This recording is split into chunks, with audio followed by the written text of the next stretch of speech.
Salut mesdames et messieurs, bienvenue sur DBS Télévision dans les échos du monde. En Corée du Nord, il est mentionné dans un rapport de l'ONU transmis au comité chargé de superviser les sanctions imposées à la Corée du Nord que le pays a continué de violer les résolutions onusiennes dans le domaine nucléaire en 2020. Ceci parce qu'ayant développé son programme nucléaire et balistique. D'après ce document, Pyongyang aurait produit des matériaux fissiles, entretenu des centrales nucléaires et amélioré ses infrastructures de missiles balistiques. La Corée du Nord a aussi cherché à se procurer à l'étranger des matériaux et des technologies pour ses programmes.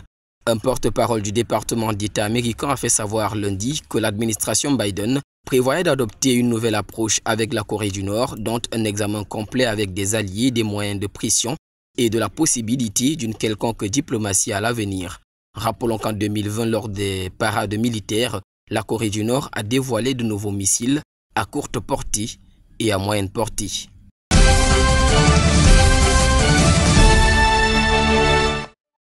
En Israël, de retour devant les juges ce lundi 8 février 2021 pour une affaire de corruption, de fraude et d'abus de confiance, le premier ministre israélien Benjamin Netanyahou a plaidé non coupable. Pendant ce temps, les partenaires de l'accusé craignent un possible impact de ce procès sur le vote et sur sa survie politique, ceci alors que le pays se prépare à de nouvelles élections prévues en mars prochain.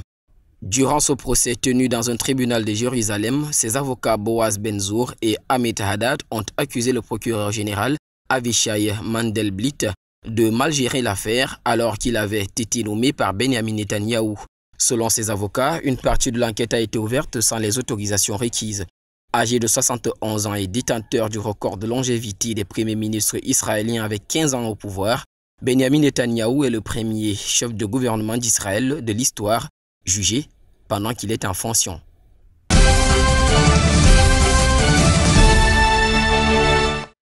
Autre actualité, la Cour pénale internationale s'est dite compétente pour mener des enquêtes sur des crimes de guerre présumés commis par des Israéliens dans les territoires palestiniens en 2014. Suite à cet engagement, les autorités palestiniennes espèrent que la décision ici prise va accélérer les procédures judiciaires contre ces responsables. Cette décision semble donner la victoire aux Palestiniens car selon la CPI, la juridiction territoriale de la Cour concernant la situation en Palestine s'étend au territoire occupé par Israël depuis 1967, à savoir Gaza, la Cisjordanie et Jérusalem-Est. Notons tout de même que la CPI a ajouté qu'avec sa décision, elle ne statuait pas sur un différend frontalier en droit international ni ne préjugerait de la question de quelconque future frontière. Le premier ministre palestinien Mohamed Shtayyeh a immédiatement salué via un canal de communication une décision qui équivaut à une victoire et à une reconnaissance de l'État palestinien avec les frontières de 1967, comme mentionné plus haut. Ainsi dit, Fatou Bensouda, la procureure de la Cour pénale internationale, avait annoncé en décembre 2019 sa volonté qu'est celle d'ouvrir une enquête sur d'éventuels crimes de guerre commis dans le territoire palestinien en 2014. Toutefois, rappelons qu'en 2015, une enquête préliminaire avait été lancée sur des allégations de crimes de guerre et de crimes contre l'humanité en Israël et dans les territoires palestiniens dans le sillage de l'opération Bordure Protectrice à Gaza. Selon l'Organisation des Nations Unies, cette guerre a fait état de 2200 morts côté palestinien, dont 1500 civils, et 73 morts côté israélien, dont 67 soldats.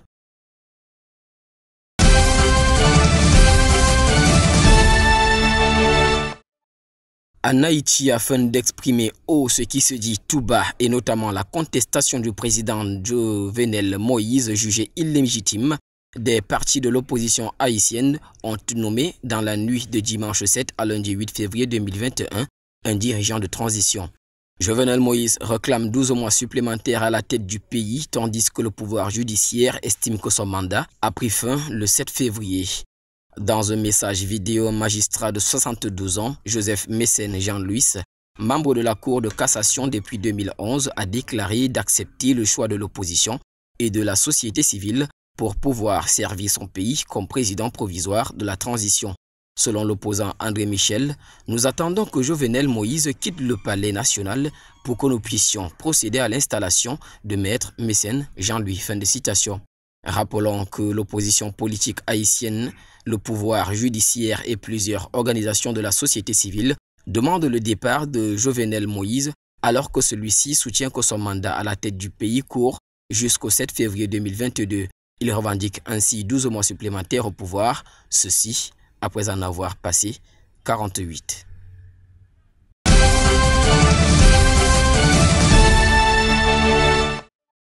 Aux États-Unis, le procès en destitution du président sorti Donald Trump débute cette semaine. Il s'agit ici de la première fois qu'un président américain affronte une telle procédure pour la deuxième fois.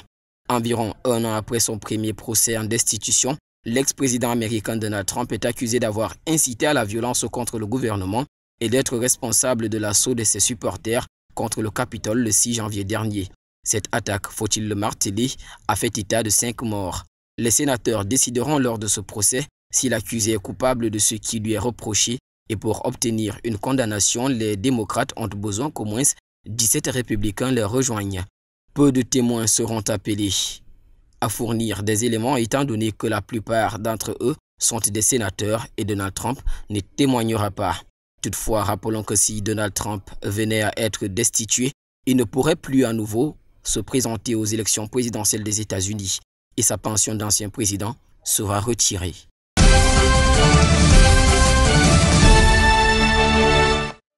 En Europe, en réponse à la Russie qui avait annoncé vendredi d'expulser des diplomates européens pour avoir participé à des manifestations en faveur d'Alexei Navalny, des pays tels que la Pologne, l'Allemagne et la Suède auraient à leur tour annoncé ce lundi 8 février 2021 l'expulsion d'un diplomate russe en poste dans leur pays.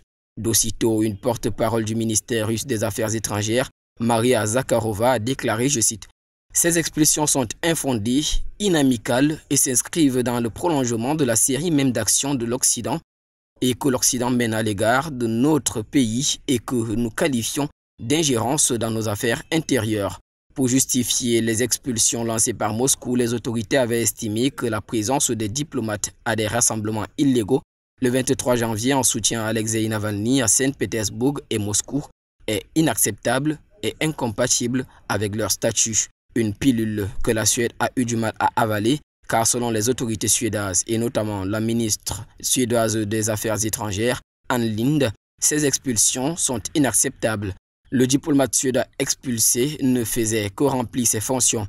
Rappelons que selon ces autorités, un diplomate suédois avait observé une manifestation à Saint-Pétersbourg dans le cadre de ses fonctions.